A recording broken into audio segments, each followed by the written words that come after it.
Hola amigos de Valora Radio, sean bienvenidos a este programa Soldados de Dios. Soy su servidor Jaime Velázquez y les agradezco infinitamente que estén aquí conmigo, acompañándome en la emisión de este programa. Les recuerdo que estamos transmitiendo a través de la señal de www.valoraradio.org. También se está transmitiendo este programa en vivo a través de la página de Facebook de Valora Radio. También se transmitirá posteriormente en la página de Facebook del programa Soldados de Dios. Soy su servidor Jaime Velázquez y gracias, de verdad, muchas gracias por acompañarme el día de hoy. Hoy traigo un tema muy interesante, o más bien son 3 temas que se van a estar tratando en los próximos 3 programas, que es sobre las visiones que tuvo Dante Alighieri del infierno, del purgatorio y del cielo.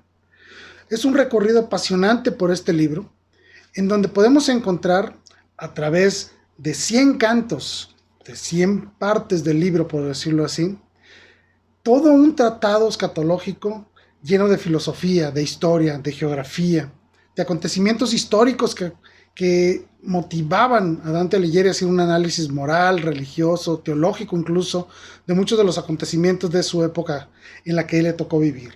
Él vivió en el siglo XIII, donde existía una gran cantidad de eventos de carácter político, había guerras, había grandes conflictos dentro de la iglesia, aún se encontraba todo lo que es Europa dentro, inmersa en la época medieval, todavía no llegábamos al renacentismo. Por lo tanto, es un verdadero viaje apasionante en muchos sentidos a través de este libro, La Divina Comedia. Es obviamente un documento que se ha catalogado como una verdadera obra maestra de la literatura universal. Trata estos 3 grandes temas, que es el infierno, el purgatorio y el cielo, desde una visión de Dante, que hace un recorrido por todas las etapas escatológicas del ser humano, dividido en 100 cantos, como les decía. Consiste en una pequeña introducción, y luego dividido en 33 cantos para el infierno, 33 cantos para el purgatorio y 33 cantos para el cielo. Les confieso que cuando yo leí este libro fue muy difícil. No es un libro sencillo, hay que aclararlo, no es un libro fácil de leerse. Se requiere de muchos conocimientos de historia, de geografía, de política incluso.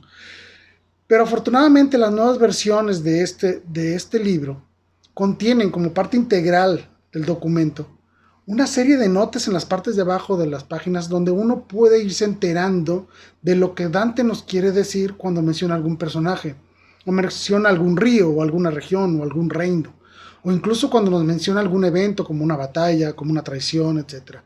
De esa manera podemos leerlo e ir comprendiendo lo que Dante nos quiere decir a través de estos versos. Es verdaderamente apasionante introducirse en eso, porque sin ser un documento de doctrina y ser, por decirlo de alguna manera, un poema en general, realmente nos introduce de una manera muy racional a lo que es la vivencia escatológica que le puede esperar al ser humano. Hace una mezcla muy interesante de personajes reales con personajes mitológicos. Hace una combinación de todo el saber humano acumulado hasta la época para podernos presentar de una manera muy racional lo que es el infierno, el purgatorio y el cielo. Vale la pena leerlo, si no lo han hecho los invito a que lo hagan. Y también, si alguna vez lo leyeron y no lo entendieron bien, los invito a que lo vuelvan a leer y pongan mucho énfasis en las notas aclaratorias. De esta manera podemos comprender de mejor manera lo que Dante nos quiso enseñar. Sabemos que Dante, como les decía, vivió en el siglo XIII. No se sabe con certeza cuándo fue la fecha de su nacimiento. Se dice que fue el 29 de mayo de 1265 en la ciudad de Florencia. Y fallece en la ciudad de Ravenna el 14 de septiembre de 1321. Fue una persona muy inteligente, obviamente. Fue un político muy sagaz. Fue un político muy, ¿cómo se puede decir?, enérgico, que incluso se opuso al Papa, fue exiliado de muchas ciudades, vivió muchos acontecimientos muy complicados dentro de su vida. Pero muere en paz en la ciudad de Ravenna el 14 de septiembre de 1321 y nos dejó muchos escritos, muchos libros, pero obviamente que su obra maestra es la Divina Comedia. Quise hacer este recorrido por este libro porque es una forma, como les decía, muy racional de introducirnos en la realidad del infierno, del purgatorio y del cielo. El día de hoy veremos solo el infierno, que es un tema difícil, tétrico, un tema muy complejo, pero que he tratado de presentárselos de una manera muy racional. Porque lo que vamos a encontrar cuando analizamos el infierno de Dante, nos vamos a dar cuenta de dos puntos muy importantes. El primero, y que es el que principalmente Dante quiere mostrar al mundo, es que el infierno existe, que hay personas ahí que están sufriendo para la eternidad. El infierno es algo real, verdadero. No es algo que ha surgido del simple dialogar de los teólogos a lo largo del tiempo, no, sino que es parte de la revelación misma dada por Cristo. Por lo tanto, no podemos olvidarnos que el infierno existe. Pero para poder comprender la realidad del infierno, Dante nos ofrece este viaje apasionante por el infierno dentro de sus primeros 33 versos. Y podemos involucrarnos realmente en una manera muy filosófica, muy teológica y muy racional en la realidad del infierno, en la realidad de la justicia, pero sobre todo en la realidad del tormento. Sabemos que para poder concebir la idea del infierno se tiene que hablar de justicia, pero no es una justicia vengativa la que aplica en la conformación del infierno, sino que es una justicia racional, y es lo que vamos a ir analizando en cada uno de estos grandes círculos en los cuales Dante dividió el infierno.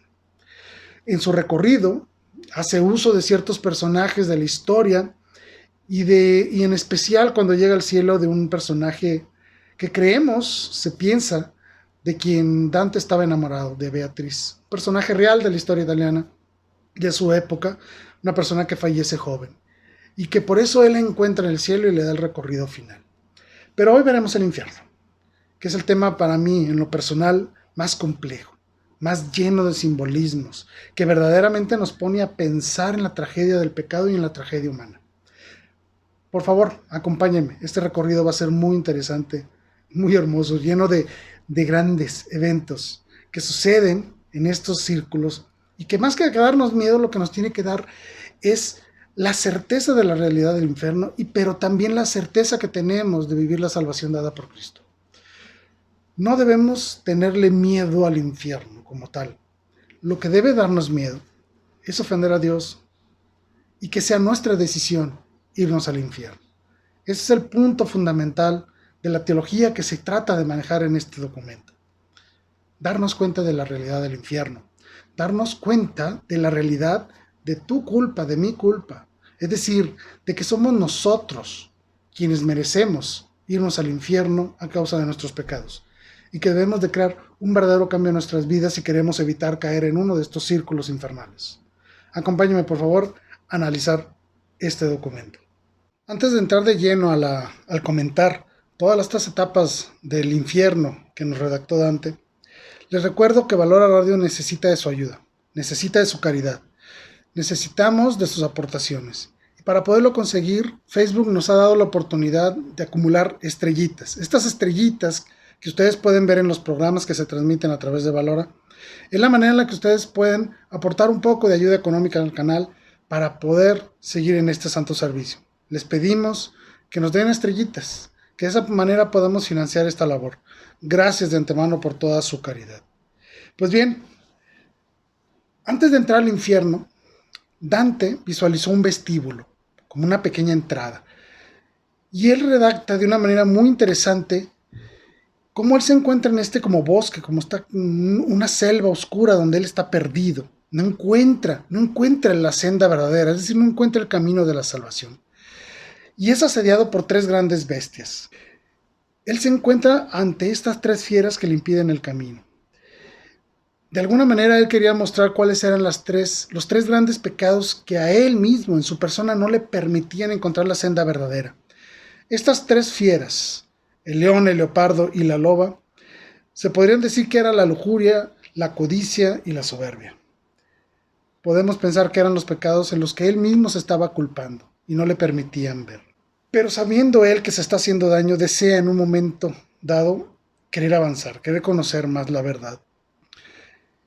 Para poder salir de eso no le queda otro camino más que entrar a un profundo lugar. Y es ahí donde se le aparece un personaje que va a ser fundamental en la historia, en el camino, en el recorrido que hace Dante a través del infierno, que es Virgilio.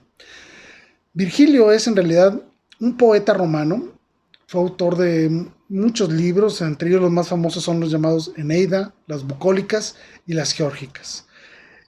Este poeta, esta persona, vivió un siglo antes de Cristo. Dante le tenía un respeto muy especial porque Dante era un italiano nacionalista, por decirlo de alguna manera. Y él veía en Virgilio a una persona muy similar a él en sus ideas políticas, en la forma en que él visualizaba a Italia. Este poeta buscaba de alguna manera distinguir a esta región, lo que hoy conocemos como Italia, obviamente, ¿sí? Y es él quien lo va a acompañar en este camino por el infierno. Cuando Dante llega a la entrada del infierno, se da cuenta primero que nada que cada castigo que está a punto de recorrer en su visión corresponde a la naturaleza del pecado cometido por esta alma que se encuentra condenada.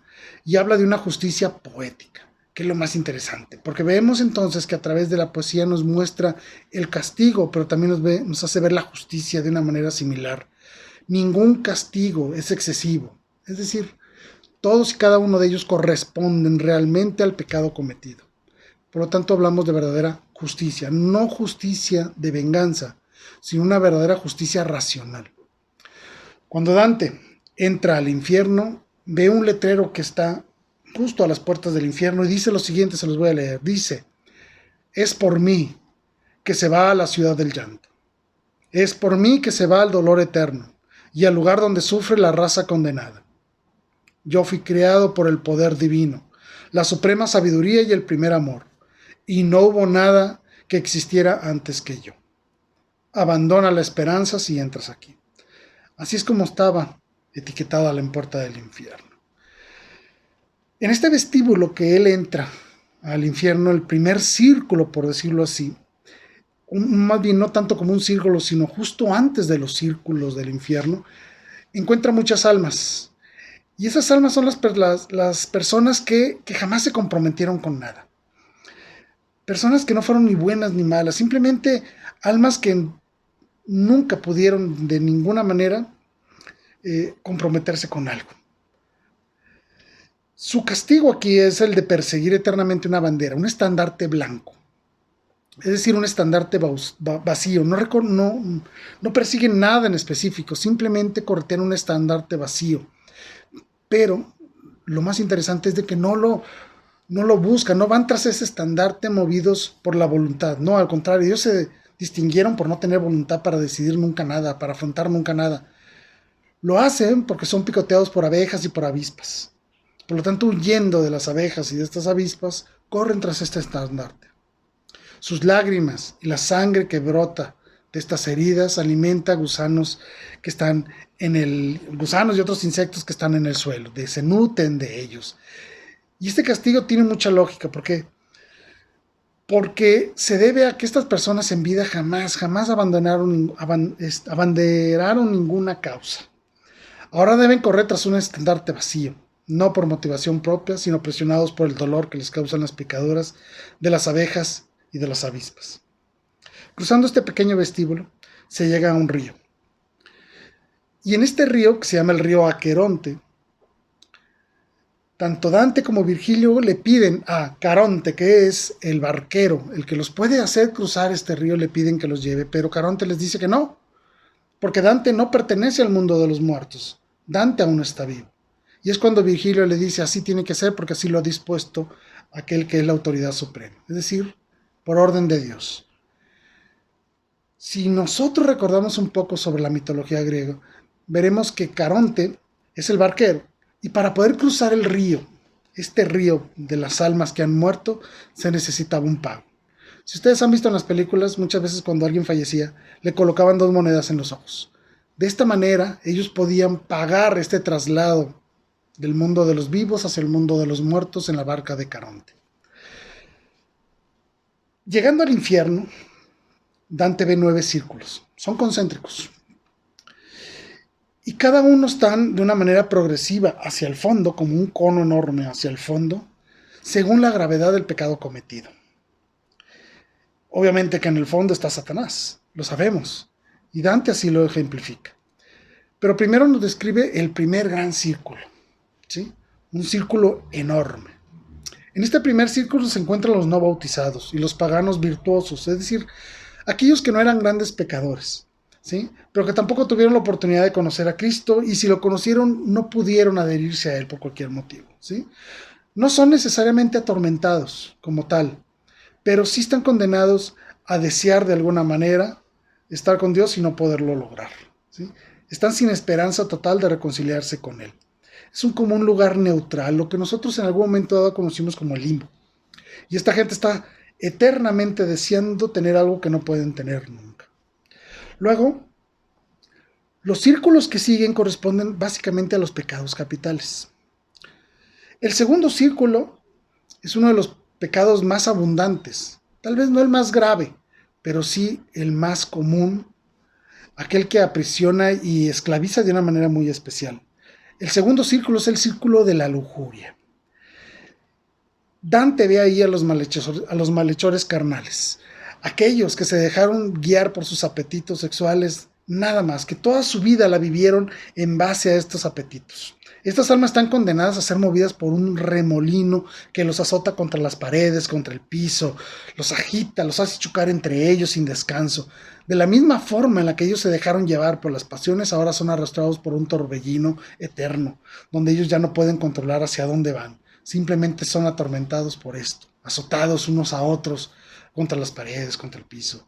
Si en su vida solo se guiaron por los instintos, aquí tampoco tienen la voluntad de guiarse por sus propios deseos. Son llevados por algo más, por un torbellino infernal.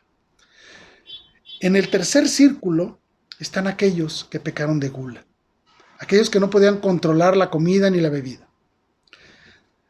Dante los ve abatidos, caídos, golpeados por una fuerte lluvia de fuego, por un grueso granizo que quema, que los ensordece con terribles golpes, y además están siendo correteados y destrozados por un perro hambriento, el perro llamado Cerbero, que era el guardián de las puertas del Hades, que es un perro de 3 cabezas, y en algunos lugares también lo representaban con una cola de serpiente. Este perro de 3 cabezas que incluso se hizo famoso en la película de Harry Potter, si la recordará, en la primera película, ¿sí? Este perro los tomaba, los desgarraba con sus uñas y con sus dientes, aquellos glotones. Eran devorados constantemente por este perro infernal.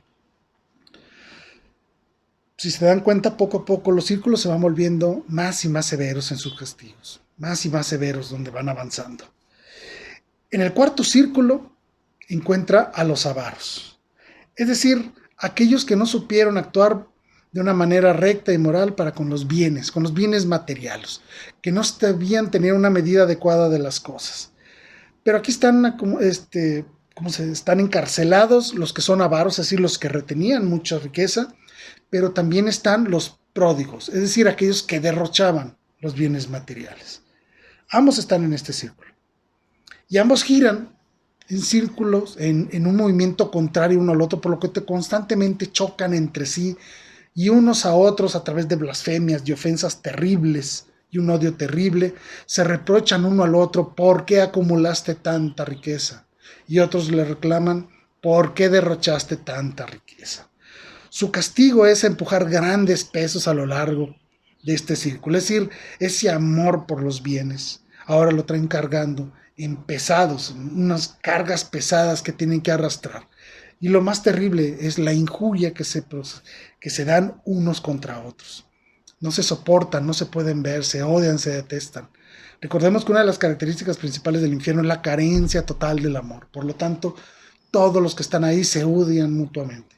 No pueden convivir, no existe ningún tipo de fraternidad, ni siquiera entre los mismos demonios. Poco a poco se hace más difícil dialogar con estas personas. Porque conforme han avanzado, ahorita ya estamos en el cuarto círculo, conforme han avanzado en este hundimiento en los círculos infernales, cada día van perdiendo más y más su propia identidad. Su pecado les ha robado la propia identidad. Ya no se saben si son hombres o son bestias. Poco a poco van perdiendo esta característica como imagen y semejanza de Dios. El pecado destruye eso. Y Dante va ejemplificando en cada uno de los círculos esta realidad. El ser humano, conforme se va agravando su pecado, va perdiendo esta imagen y semejanza con Dios. Cada vez es más irreconocible.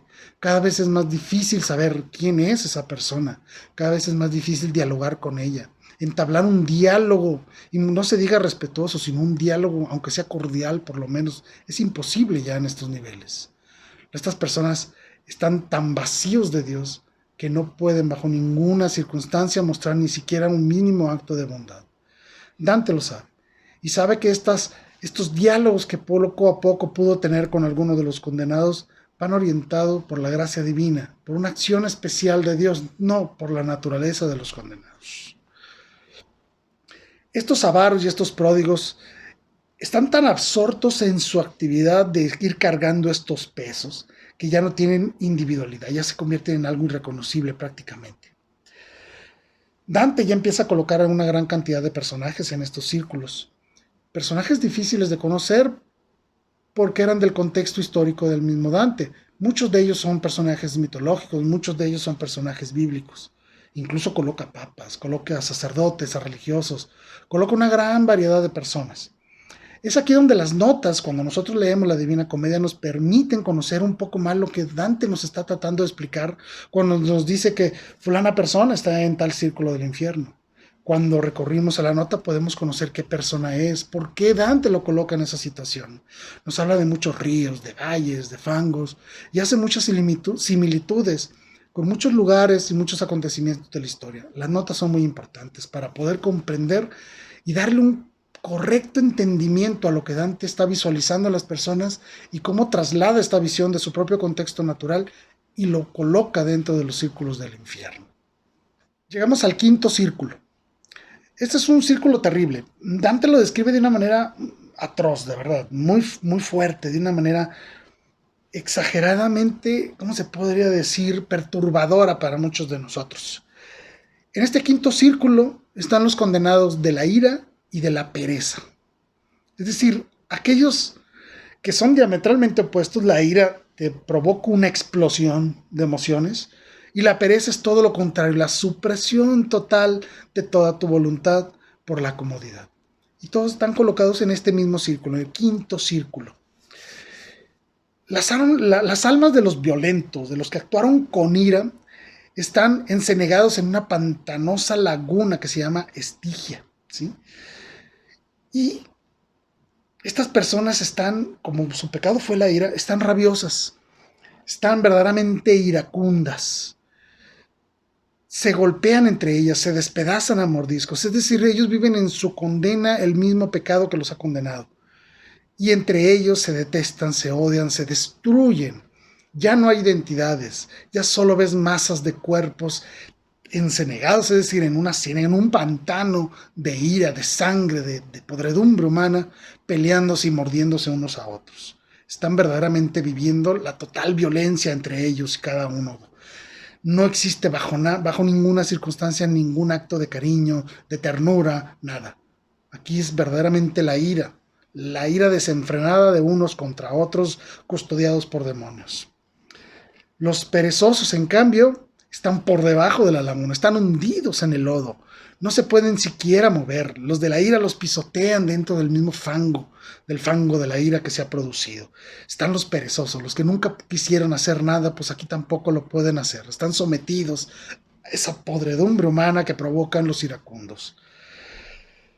Pasando a este quinto círculo, el descenso dentro de los círculos infernales de Dante ya es más difícil, es más complicado, ya no pueden fácilmente bajar. ¿Por qué?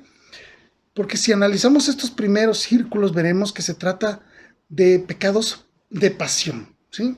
La lujuria, la gula, la ira, la envidia, la pereza, es decir, son pecados que de alguna manera podemos entenderlos, podemos entender que alguien en alguna ocasión puede explotar en ira, podemos entender que alguien en algún momento haya sentido lujuria o haya sentido pereza, ¿sí?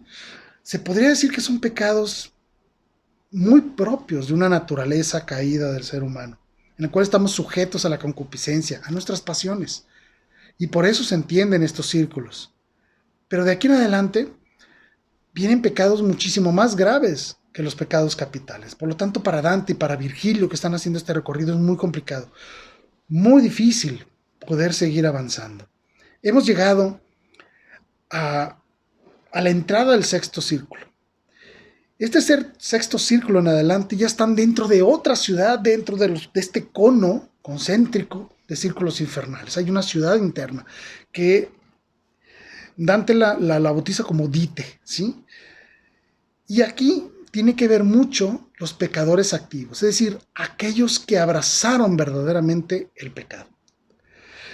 Los muros de Dite están custodiados por demonios y no dejan pasar a nadie, no quieren dejar pasar ni a Dante ni a Virgilio. Tiene que venir la ayuda celestial, tiene que descender un ángel y con una varita especial toca la puerta de esta ciudad de Dite y se abren las puertas. Es decir, solo pudieron accesar a esta ciudad por la acción de Dios. Los demonios no querían permitir a nadie entrar a estos lugares. Esto tiene mucho sentido.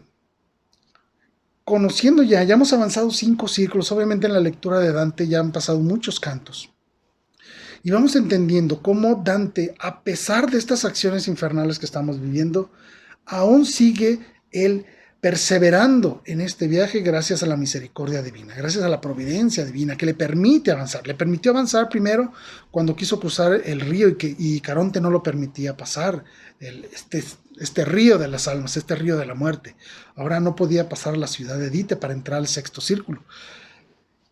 Y es una ciudad amurallada. Dante los coloca ahí a estos graves pecados porque ya no existe ninguna justificación racional o filosófica, ni siquiera humana, para entender por qué las personas entraron a esos círculos infernales. ¿Qué quiero decir con esto?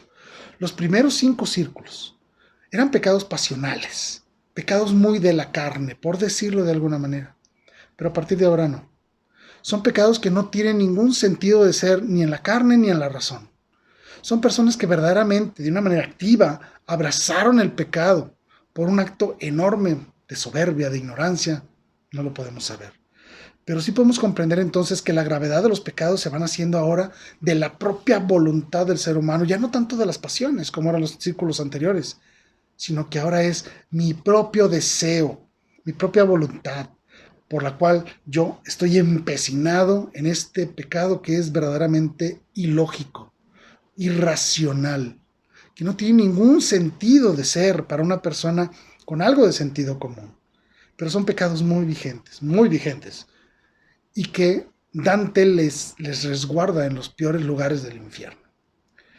Logran pasar esta ciudad amurallada que es Dite, logran entrar al sexto círculo, un círculo terrible, porque aquí lo que primero encuentra Dante son a los herejes.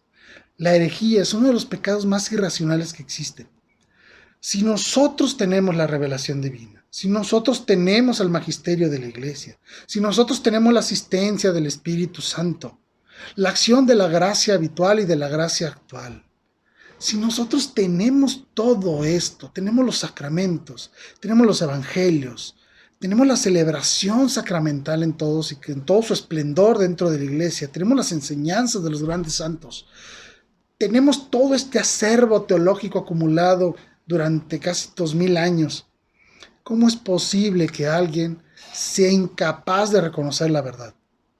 Y que habiéndola reconocido es inclusive capaz de negarla y de rechazarla voluntariamente. Por eso Dante coloca a los herejes dentro de la ciudad amurallada del infierno.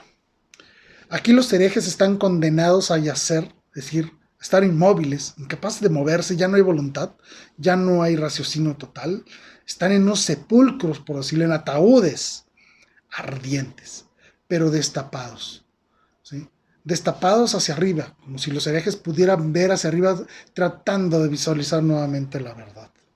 Es una condena terrible. Aquí estamos hablando ya verdaderamente de las llamas del infierno, donde verdaderamente eres consumido por este pecado tan irracional que es la herejía. Por eso a nosotros los católicos nos preocupa, nos duele ver el gran avance no voy a decir que solo del protestantismo, sino del sectarismo, del ateísmo, del gnosticismo, porque son verdaderamente irracionales.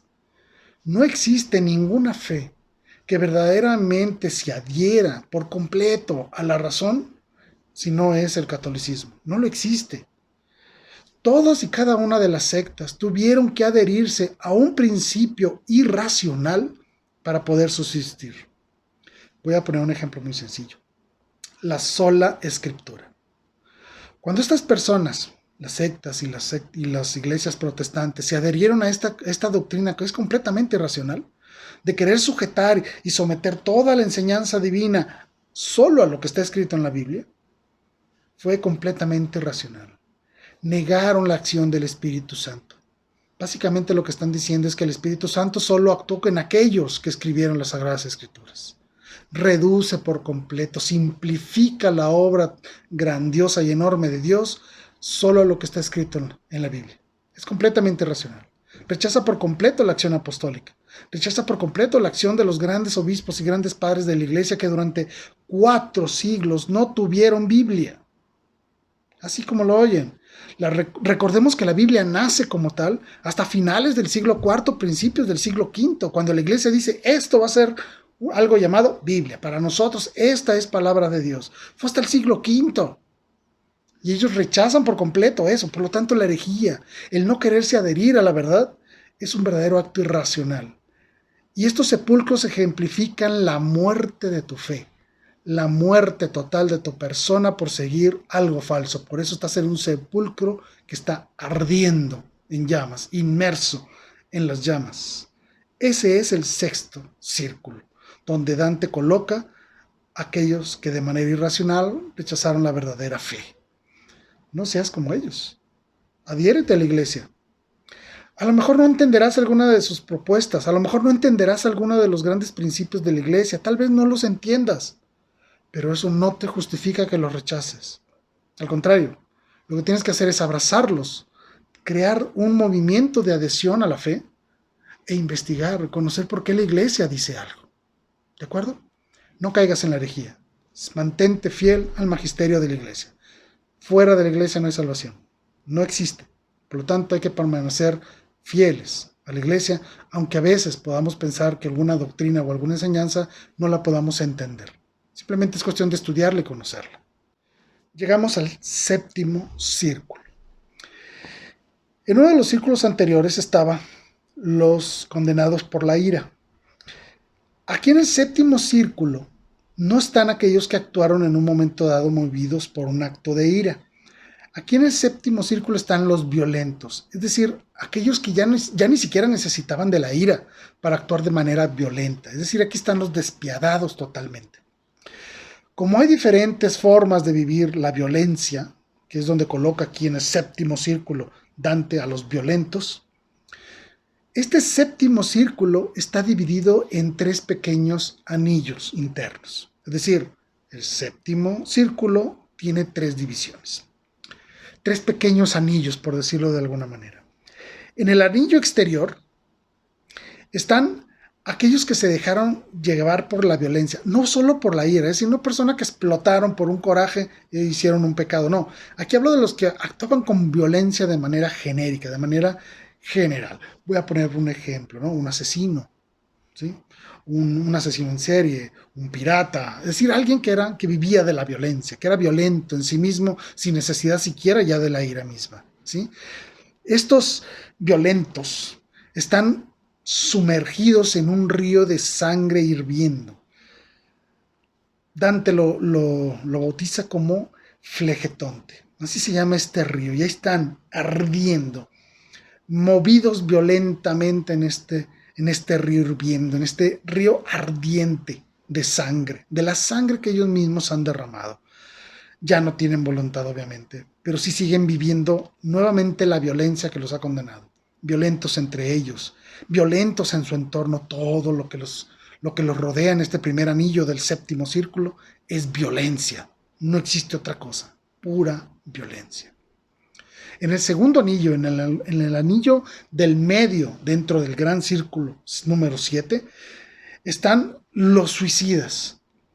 Es decir, aquellos que fueron violentos contra sí mismos, que no pudieron bajo ninguna circunstancia vivir la piedad para con ellos mismos. Dante lo describe de una manera muy extraña. Los describe como árboles anidados, nudosos, con ramas completamente enredadas entre ellos, que se lastiman mutuamente y se lastiman ellos mismos con sus propias ramas. Es decir, sus propias espinas se esclavan en ellos. Ya no tienen un cuerpo humano como tal, tienen una figura de árboles secos, espinosos. En uno de los versos, Dante rompía una rama de uno de estos árboles y sangraba y se quejaba de dolor. Dante los coloca así a los suicidas por un sentido muy sencillo. Es decir, estas personas no podían ya ser revestidas de ese cuerpo humano, de esa figura humana, porque por haber sido suicidas es precisamente a lo que renunciaron a esta personalidad que ellos tenían. Por lo tanto, ya no pueden ser mostrados como verdaderos hombres o como verdaderas mujeres. Por eso los mostraba como árboles secos que se enredaban sobre sí mismos, se dañaban a sí mismos. Y decía que en el juicio final van a encarnarse de nuevo, por decirlo así, van a resucitar nuevamente, pero ya con esta forma, como tipo de árbol. Ya no pueden ser encarnados nuevamente en este cuerpo que tenían antes de haber sido violentos contra sí mismos. También Dante coloca en este anillo del medio del séptimo círculo, coloca a los derrochadores. Aquellos que destruyeron sus vidas y destruyeron sus bienes, es decir, que no tenían respeto por la creación. Tal vez no fueron suicidas, pero sí hicieron mucho daño a sí mismos a través del derroche de los vicios, a través de despilfarrar dinero, propiedades, inclusive el mismo amor. Son perpetuamente perseguidos y mordidos por perras rabiosos. Así los muestra en este anillo central. En el anillo interior, recordemos que son anillos que se van hundiendo aún más en esta fosa del infierno. En el anillo interior del séptimo círculo están aquellos que fueron violentos contra Dios, violentos contra la iglesia. Es decir, aquellos que blasfemaban contra Dios y contra la iglesia. Pero también, y ojo con lo que voy a decir, aquí también estaban los homosexuales, en el anillo exterior del séptimo círculo, es decir, aquellos que despreciaron y aborrecieron su propia naturaleza, aquellos que no fueron capaces de comportarse como lo que verdaderamente son, hombres o mujeres. Esto es terrible, lo sé, es difícil, es actualmente en este mundo que vivimos, hablar de este tipo de cosas nos hace quedar fuera de los esquemas políticamente correctos de hablar. Pero hay que decir las cosas como son. Y ya sabes que en este programa eso es lo que vas a escuchar. Vas a escuchar la verdad, aunque no se escuche bonito, pero vas a escuchar la verdad. Dante es muy inteligente. Está hablando del séptimo círculo, donde están los violentos. Y habla de los que fueron violentos contra sí mismos, los que fueron violentos contra otros, los que fueron violentos contra las cosas, contra la creación, y también aquellos que fueron violentos contra Dios y contra su propia naturaleza. Por eso coloca aquí a los homosexuales. También coloca a los usureros, aquellos que fueron violentos contra la tragedia de otros. Es decir, los usureros, para que sepan lo que son las personas que prestan a los que necesitan un préstamo de dinero, de bienes o de algo, y que cobra excesivos intereses por haberte hecho este préstamo.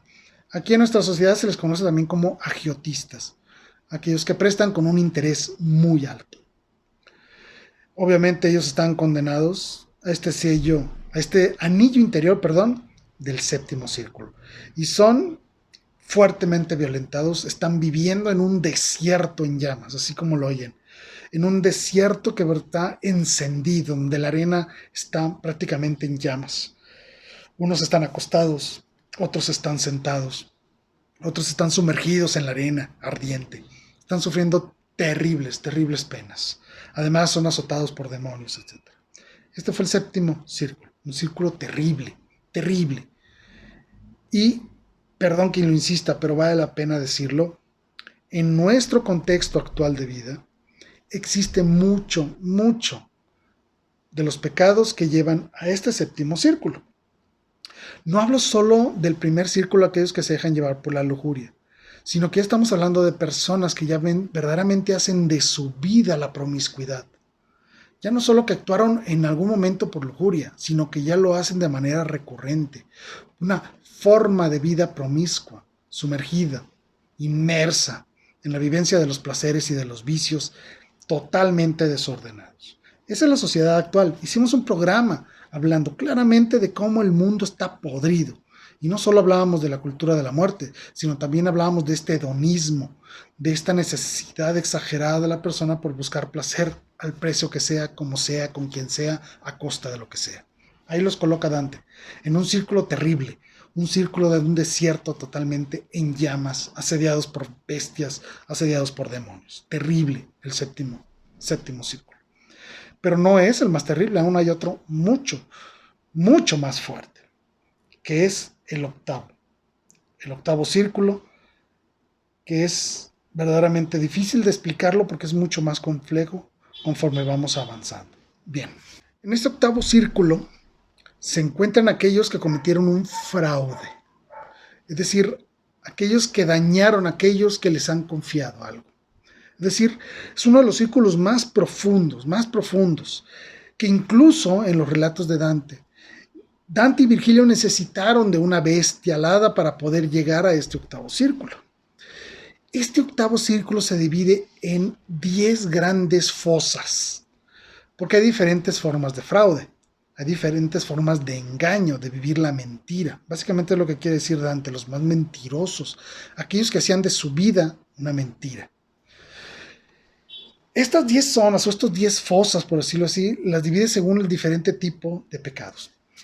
En la primera fosa están los rufianes, y él les llama a los proxenetas, es decir, aquellos que traficaban con personas, y a los seductores, aquellos que se aprovechaban de la confianza o incluso de la baja autoestima que tuvieran otras personas, las engañaban para aprovecharse de ellos. Y estas personas están condenadas en esta fosa a marchar en líneas separadas en direcciones opuestas, siendo golpeados constantemente por demonios. Estas personas usaron la pasión de otras personas para aprovecharse de ellas. Por lo tanto, aquí, ellos son guiados por demonios. Ellos antes dirigían a personas según su pasión, ahora no, ahora ellos son guiados por verdaderos demonios que los azotan constantemente, sin detenerse, sin descanso por toda la eternidad.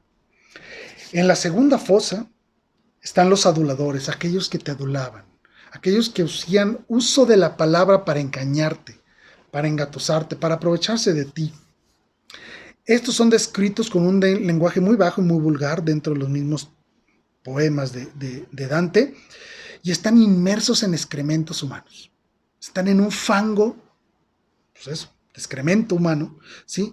Que representan todas las palabras que salieron de su boca. Es terrible, vamos a pensar en esta situación, ¿no? Es como estar verdaderamente en la cloaca. Como eran aduladores, ahora están en lo más bajo, están sumergidos en sus propias porquerías. En la tercera fosa están los que cometieron simonía, y esto va para los religiosos. La simonía era vender los favores celestiales. Voy a poner un ejemplo muy sencillo.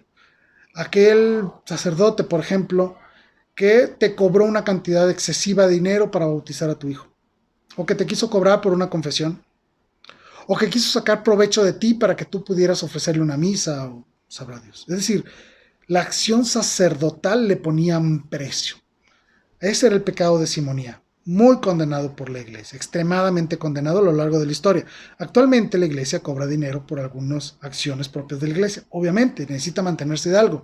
Se les llama estipendios y están destinados a la manutención del templo, a la manutención de la parroquia en general, para poder ayudar a otras personas, para tener todo el equipamiento en el templo que se necesita: luz, teléfono, agua, etcétera. El pan, el vino, los manteles, las mismas ropas sacerdotales, para poder mantener a la persona que está encargada de la notaría, llevar todos los registros. Para eso es que se cobra un estipendio, una cantidad que está regulada por el obispo. Y son cantidades muy pequeñas, son cantidades simbólicas básicamente. En cambio, muchos sacerdotes o religiosos cobraban cantidades fuera de estas tasas que se establecían en los episcopados y abusaban de la necesidad de los sacramentos de las personas para cobrar. Ahí están, eso es lo que le llamamos simonía, y es en la tercera fosa del octavo círculo donde están depositados las personas, las almas de los condenados por este pecado. Están puestos de cabeza boca abajo, ¿sí? Su destino era el cielo, es decir, tener la mirada puesta en el cielo. Pero ahora están boca abajo porque pusieron su mirada en las cosas de la tierra y no en las cosas del cielo. y son quemados fuertemente en los pies como un tormento eterno. En la cuarta fosa, están los brujos, los astrólogos y los falsos profetas. Estas personas hicieron la vida queriendo predecir el futuro y aprovecharse de eso. Aquí caminan, obviamente, azotados por demonios y torturados constantemente, pero con las cabezas volteadas, es decir, viendo hacia atrás. Durante su vida decían que podían ver el futuro, pero ahora ya no pueden. Ahora ya no pueden ver hacia adelante, solo pueden ver hacia atrás. Sus cabezas están completamente volteadas. No pueden ver adelante, solo pueden ver hacia atrás. En la quinta fosa están los políticos corruptos. Aguas a todos esos que están ahorita metidos en la política. Y están inmersos en brea ardiente. ¿Sí? Brea es un derivado del petróleo, por decirlo así, como un aceite espeso ardiente, ¿sí? Que representan toda la suciedad de sus secretos y de todos sus malos manejos y corrupciones que hicieron durante su vida. Es decir, la brea representa lo negro de sus corruptelas y están inmersos en ellas de una manera ardiente, siendo torturados por el fuego eterno en brea. En la sexta fosa están los hipócritas, aquellos que usaban la mentira para engañar a los demás, aquellos que llevaban una careta de bondad cuando en realidad era todo lo contrario.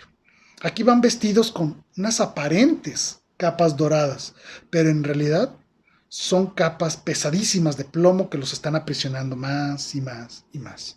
En la séptima fosa están los ladrones, que son constantemente perseguidos y mordidos por serpientes, por cada uno de sus delitos. Y cada vez que son mordidos pierden su forma, se destruyen a sí mismos, pierden esa calidad, esa personalidad que tenían, la pierden por completo y nuevamente son reestructurados en su forma original y nuevamente son picados por serpientes y vuelven a perder su forma. Esto es por la eternidad.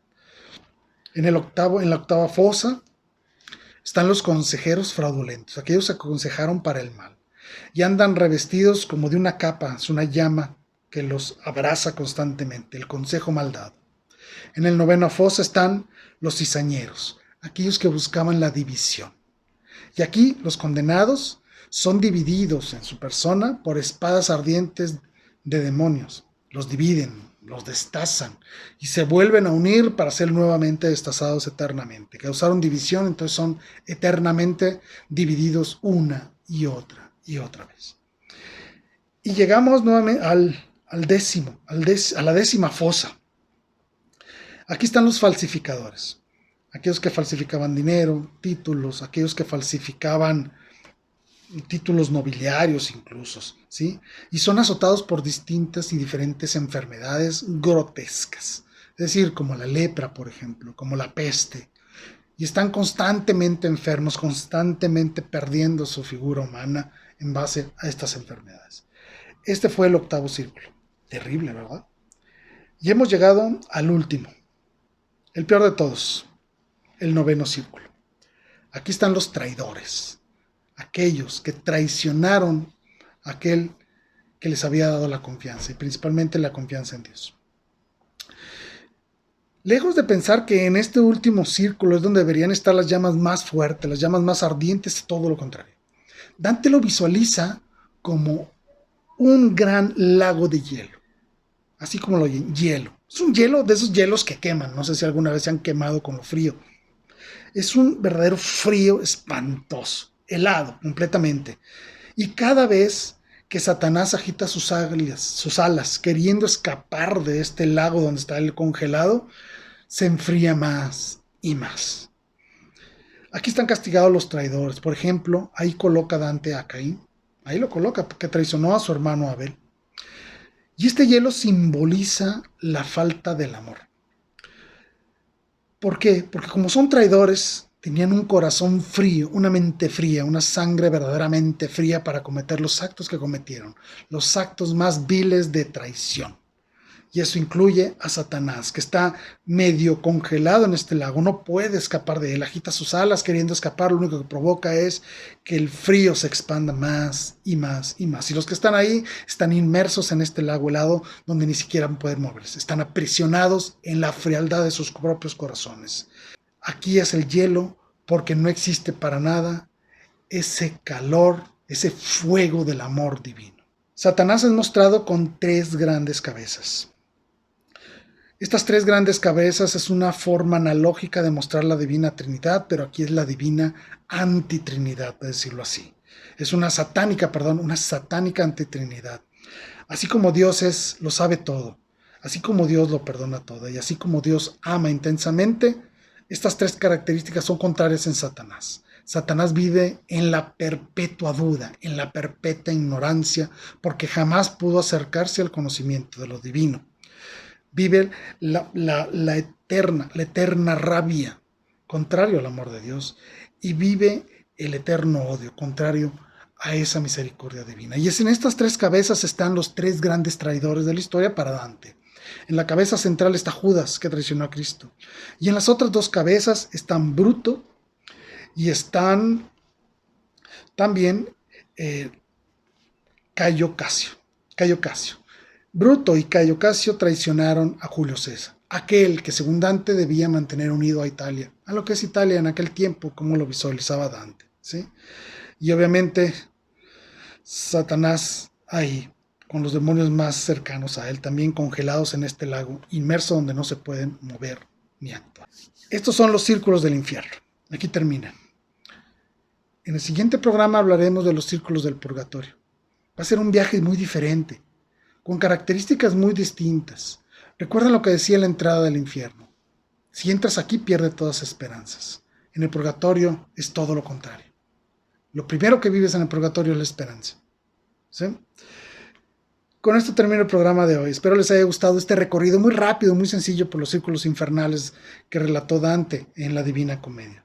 Son muy interesantes, tienen mucho sentido y nos colocan en la gran realidad del infierno. No porque esto sea exactamente como es el infierno, la verdad es que no sabemos cómo es el infierno, pero le da mucho sentido, le da racionalidad al infierno cuando nosotros podemos analizar que el pecado conlleva una pena y está en justicia según el pecado cometido. Soy su servidor Jaime Velázquez. Gracias, de verdad, muchas gracias por haber estado con nosotros el día de hoy. Les suplico nuevamente que nos regalen estrellitas para poder darle subsistencia a Valora Radio, poder seguir funcionando con sus aportaciones, con su caridad. Gracias, no me queda más que pedirles sus oraciones, cuenten con las mías, me encomiendo a ustedes y nos vemos la siguiente semana para hablar del purgatorio. Gracias y hasta la próxima.